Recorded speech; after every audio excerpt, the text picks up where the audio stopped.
spécial élection départementale sur Sensation Normandie. Bonjour, bienvenue sur Radio Sensation Normandie pour ouvrir cette parenthèse politique que nous allons parler jusqu'à la fin du mois de mars, vous le savez, d'élections, avec ces fameuses élections départementales. Originalité, ces élections se font avec plusieurs listes bien sûr, mais cette fois-ci nous allons élire des binômes, un homme et une femme, et nous allons accueillir tout de suite l'un de ces binômes avec monsieur Jean-Louis Destan et madame Perrodin, Pascal de son prénom, qui donc représente le canton de Brionne-Beaumont. Messieurs, dames, bonjour. Bonjour. Bonjour. Monsieur Destan, est-ce que vous pouvez vous présenter en quelques mots et en quelques secondes, puisque je sais que votre cursus et votre CV politique est long. Vous êtes actuellement... Je suis actuellement président du Conseil général. J'ai 63 ans. Je suis au Conseil général depuis président depuis le début des années 2001. Et je me présente à cette élection avec détermination, sérénité et la volonté de gagner. Pascal Perrodin. Oui, donc moi je suis maire de Grollet-sur-Île, une commune de 560 habitants. Je suis maire pour la 4e année, j'ai 33 ans, je suis maman de 2 enfants. Je suis par ailleurs fonctionnaire territorial. Et je me suis associée à Jean-Louis Destan pour les élections, convaincue que la direction qu'a prise le Conseil général depuis qu'il en est à la tête est la bonne. Je peux me permettre, si vous êtes maire depuis 4 mandats, vous avez démarré la politique jeune ? 4 ans. 4 ans, ah ouais, d'accord, je me dis aussi 4 ans, d'accord. Mais vous avez démarré la politique assez jeune. En 2008. 2008 ? Oui. Pour un investissement personnel, un besoin ou un manque ? Ça m'intéressait, ça m'a toujours intéressé et j'ai souhaité m'investir. Et ça ne bougeait pas assez peut-être, à votre avis ? C'était... Oui. D'accord, très bien. Monsieur Destan, pareil, vous, investissement politique dans les premiers instants, dès que vous avez pu accrocher le wagon, vous êtes monté dedans ? Écoutez, moi, je suis rentré en politique assez tard, puisque ma première élection, c'était d'ailleurs au Conseil général en 1994. Vous voyez, j'avais déjà 40 ans. Puis ensuite, j'ai été élu maire de Pont-Audemer et président de la communauté de communes. Ensuite, j'ai pris la présidence du Conseil général. Et enfin, j'ai été élu député pour la première fois en 2012. Et donc, j'ai exercé ces mandats successifs avec toujours, je vous dis, la même volonté, essayer de faire bouger les choses, de les transformer, d'expérimenter de nouvelles solutions.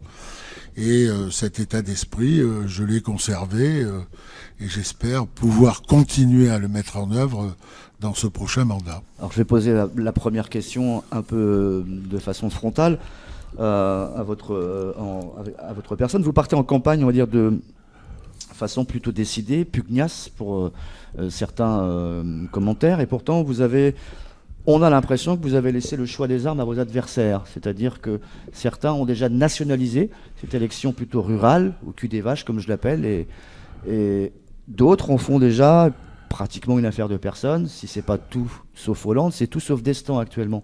Est-ce que ça vous amuse, ça vous irrite ou... Ça me laisse... de marbre. Ça me laisse de marbre. Je vous ai dit que moi, j'entrais dans cette campagne serein. Vous savez, à chaque fois qu'on a été candidat, puisque les élections départementales se sont faites tous les 3 ans, maintenant c'est pour 6 ans, à chaque fois, on a donné le Conseil général de l'Eure changeant d'étiquette. Cette fois, c'est encore le cas. Moi, je suis candidat sur un bilan qui, je pense, est reconnu. Je suis candidat sur des projets qui sont des projets sérieux. C'est une élection locale et je demande à tous les électeurs et à tous les auditeurs qui nous écoutent aujourd'hui de s'interroger qui sera demain le mieux à même d'exercer les compétences qui vont de la protection maternelle infantile, en passant par les collèges, en passant par les routes, en passant par les personnes âgées, le handicap, l'allocation personnalisée à l'autonomie, donc à toute une série de sujets qui sont les sujets du quotidien de nos Auroises et de nos Aurois. Donc regardez ce qu'on fait, jugez-le, et en fonction du jugement que vous porterez, eh bien vous prendrez vos décisions. Parce que ça veut dire que votre bilan que vous défendez du département au travers du canton que vous représentez vous semble inattaquable ou pas du tout? On peut vous trouver encore des griefs?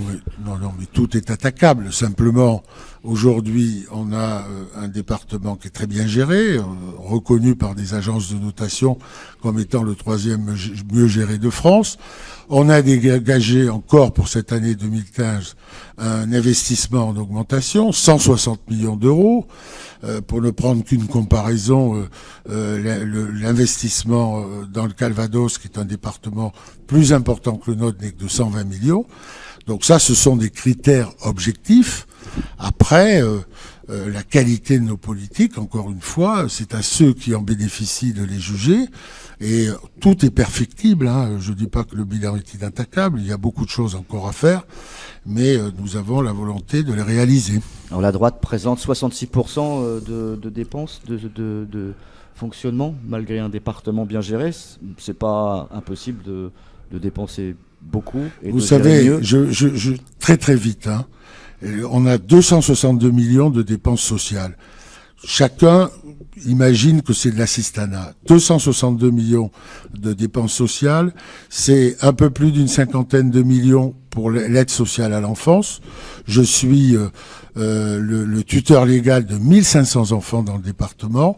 C'est à peu près la même somme, pour faire simple, plus de 50 millions pour les personnes âgées, c'est plus de 50 millions pour les personnes handicapées, et enfin, c'est 55 millions pour le paiement du RSA et les actions d'insertion. Bien sûr, on peut diminuer, mais pour diminuer, il faut diminuer les prestations. Et je suis en permanence confronté à une double demande, plus de prestations et moins d'impôts. Les impôts, on les a pas augmentés depuis 2008. Et nous maintenons des capacités de gestion et des capacités d'investissement, parce que investir, c'est faire travailler sur les routes, sur les bâtiments, et c'est permettre à nos entreprises de fonctionner et de maintenir l'emploi dans notre département. Pascal Perrodin, pour vous, est-ce qu'un logement, un travail, avoir des enfants, c'était mieux avant ou c'est encore possible sur votre canton dans la conjoncture économique actuelle? C'est difficile, évidemment, comme partout. La crise, elle est internationale, elle est nationale, elle est aussi sur notre territoire, ça c'est certain. Maintenant, moi j'ai assisté, comme de nombreux rois, à l'évolution du département de l'Eure quand il y a eu un changement de politique. Je pense que il était difficile de faire mieux. La critique est facile. C'est facile de dire si j'y avais été, je n'aurais pas fait comme ça. Il y a un certain nombre de candidats qui n'ont pas de bilan de mandat au Conseil général, qui ont d'autres bilans politiques. J'invite aussi les habitants à s'interroger sur ce qu'ils ont pu faire.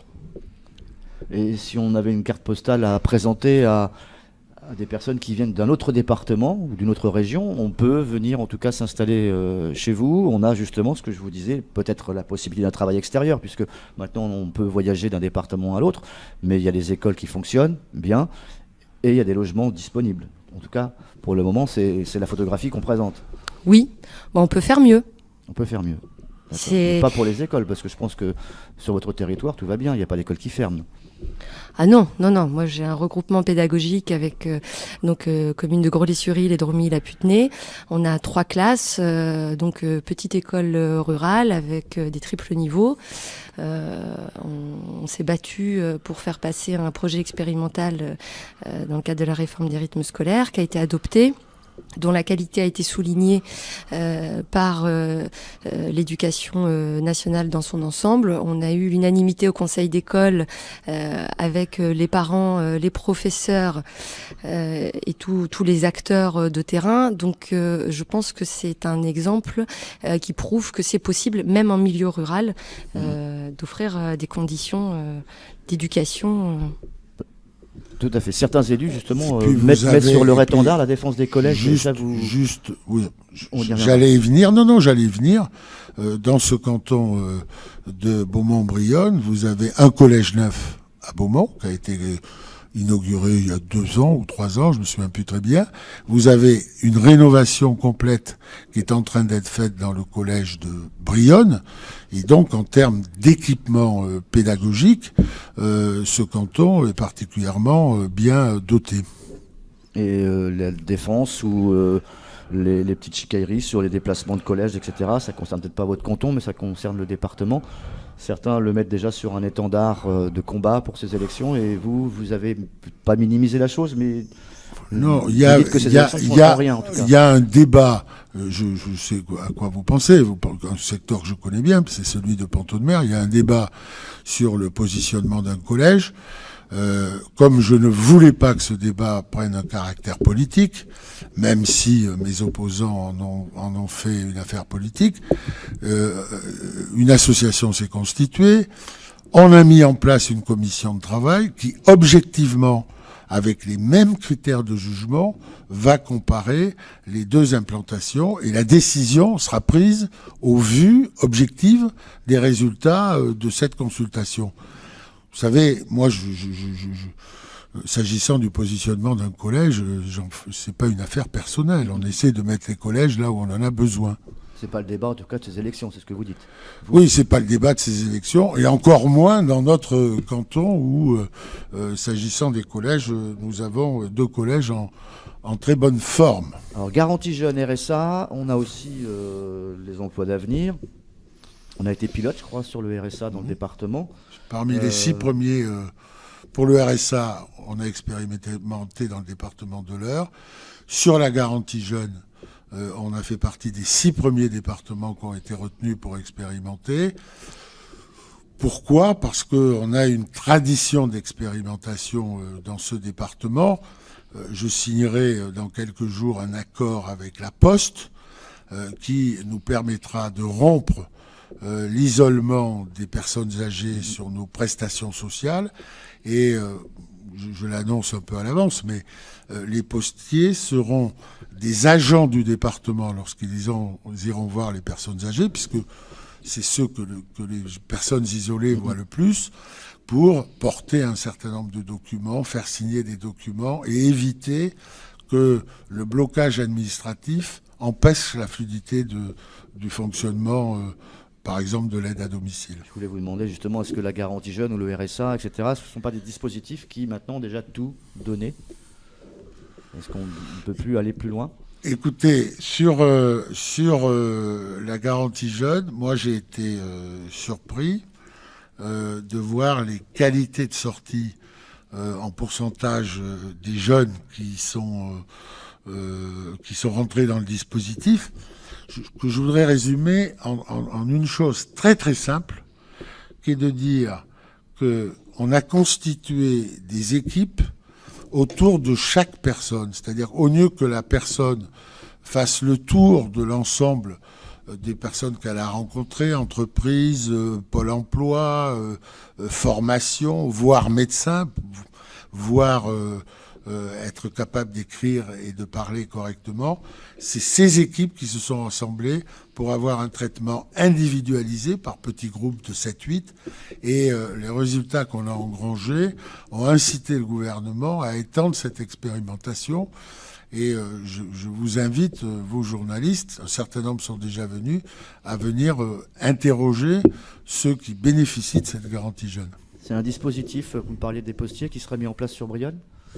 Il sera mis en place sur l'ensemble des départements, parce que comme vous le savez, la Poste rentre dans tous les chemins du département. Et c'est justement cette capillarité qui nous a intéressés, et en même temps, le fait que dans l'imaginaire de nos concitoyens, le postier, quand vous regardez les enquêtes d'opinion, c'est quelqu'un qui est reconnu, apprécié et aimé par les Françaises et les Français, parce qu'il s'inscrit dans cet imaginaire de la fonction publique et de la proximité.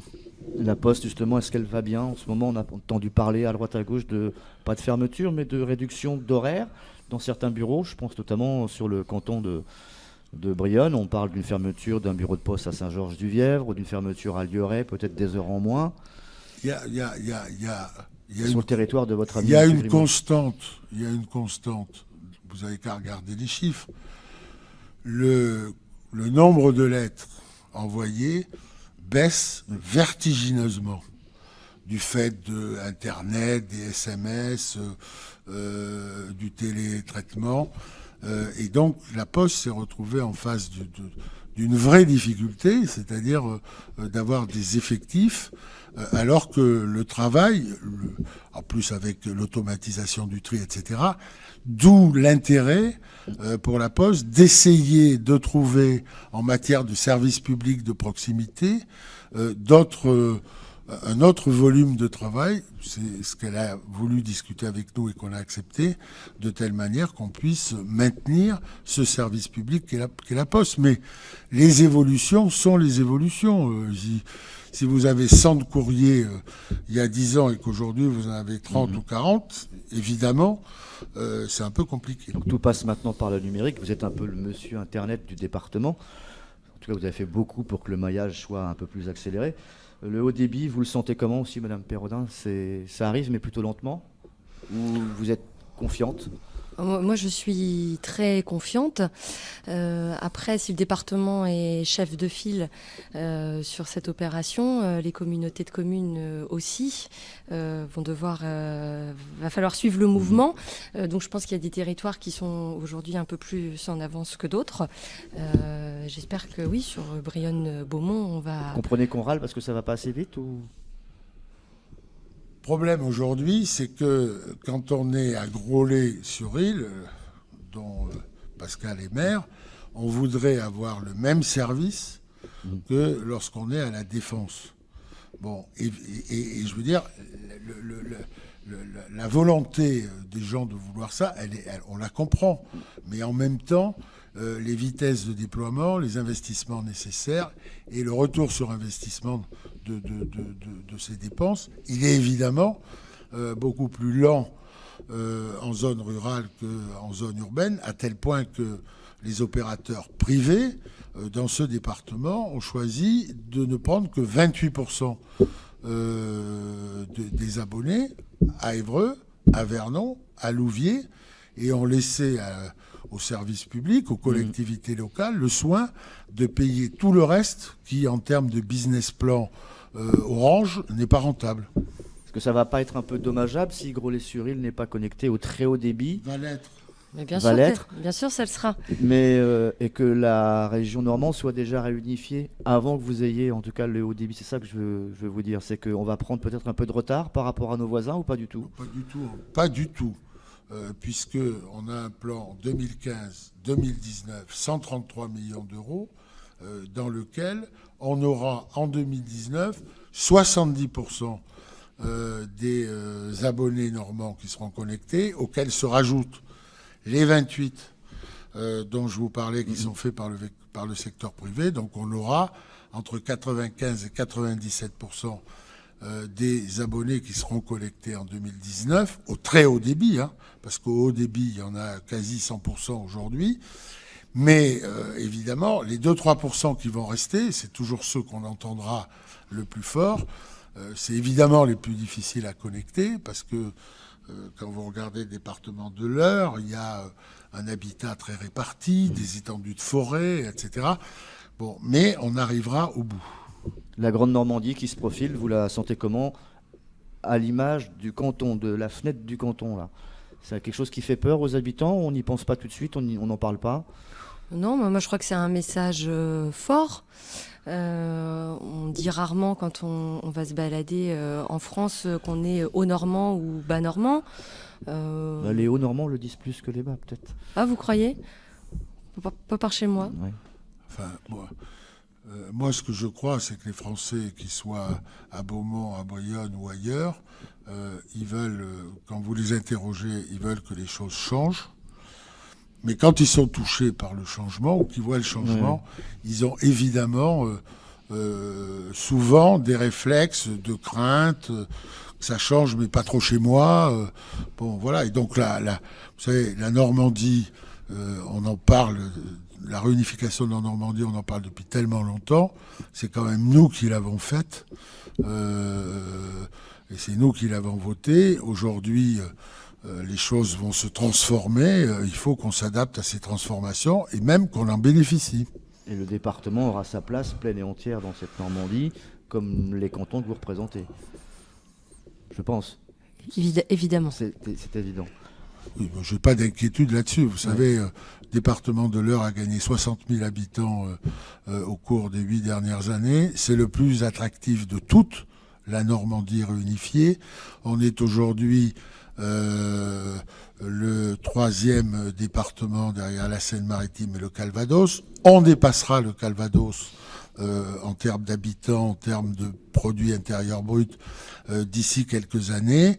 On est la porte de cette Normandie avec la Seine, l'autoroute A13, l'autoroute A28 et je ne suis pas du tout inquiet sur l'avenir de ce département entre la plus grande région d'Europe, la région parisienne, et un complexe de ports très important entre Le Havre, Rouen, Cherbourg. Quelques secondes juste avant de se quitter. 30% Front National, ça vous inquiète d'intention de vote sur... Oui, bien sûr. Bien sûr que ça nous inquiète. Ça nous inquiète, mais on peut rien y faire. C'est ce que la plupart des candidats disent. À part inviter les habitants à s'interroger véritablement sur ce qu'ils souhaitent pour leur canton, pour les services dont ils bénéficient au quotidien. Moi, j'ai pas l'intention de courber le dos et d'attendre le Front National sans rien dire.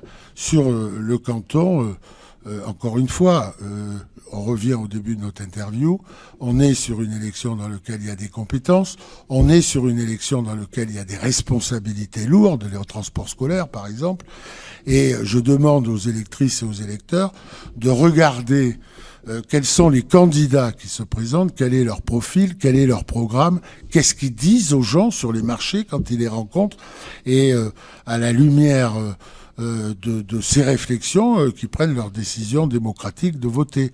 Mais je n'ai pas du tout l'intention de courber le dos devant le Front National. C'est un parti contre lequel il faut lutter de manière frontale, argument par argument, et je ne me laisserai pas submerger par cette vague, si elle doit avoir lieu, frontiste. Très bien, Monsieur Jean-Louis Lestan et Madame Pascale Perrodin, merci d'avoir accepté notre invitation et de nous avoir offert votre temps précieux sur le micro de Radio Sensation Normandie. Spéciale élection départementale sur Sensation Normandie.